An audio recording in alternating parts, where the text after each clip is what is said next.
Continuing our conversation on Facebook and Zynga imposing fees on private sales of shares, let's bring in our guest, Jeremy Smith. He is Chief Strategy Officer at Second Market, Inc. Second Market was named one of the top 50 tech startups you should know by Bloomberg's Business Week. Jeremy feels there's still a good amount of excitement for Facebook. In a recent interview, he said that of the $250 million to $300 million of private stock transactions, over $100 million of that has been Facebook. Thanks for joining us. You know, it's my pleasure. It's every time I tell somebody you actually can buy shares of Facebook already, or buy shares of Zynga or whatever, they always say, you know, how much and where, because people want to get their hands on these things. Yes. Well, the where is easy. It's Second Market, and so if it wasn't obvious already, and the how much, it really depends. But our average transaction size is about $2 million.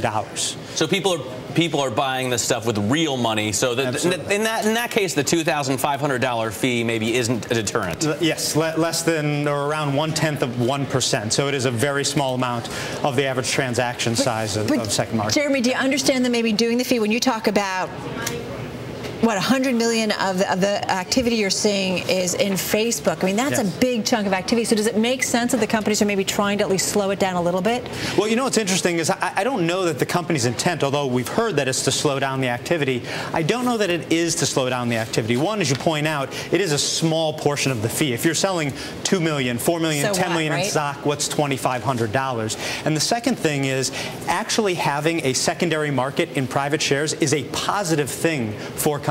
Well, then why do you think the company is putting these fees out?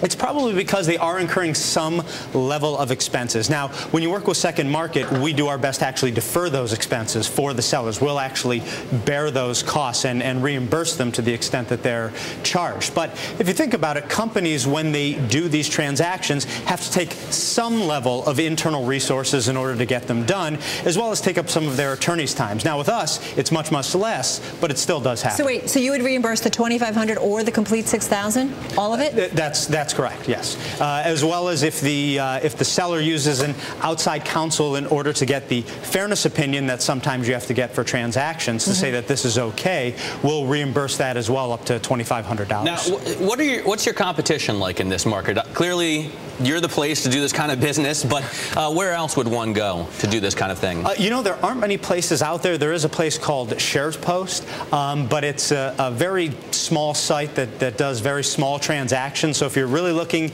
to get a meaningful transaction done as a buyer or a seller, Second Market is pretty much the place to go. I know it sounds self-serving, but I think when I think of this kind of business, I think of dark pools. I think of the kind of opaque markets that the current administration would rail against. But your firm prides itself on bringing transparency and integrity back to the securities market. Reading out of previous interview, what do you mean by that? I mean, a lot of people say transparency these days and don't really mean that they'll tell you what they're doing. Yes, and one of the key things for our transparency is that we make it very transparent to the buyer, the seller, and most importantly, or as importantly, the company, so that all of them know what is going on, what pricing is happening, the documents that are important for this, how many shares are currently outstanding in the company. It's critical for anybody who's doing a transaction to understand all of the components that are involved, and so that's what we're providing transparency for. Well, including the spread, what you're making on the transaction. That's correct. We're fairly transparent about how much we make on a transaction. Can anybody be a buyer or seller here? Anybody can sell, although I will say the majority of sales that take place on Second Market are from ex-employees or founders of companies who are no longer employed with the company.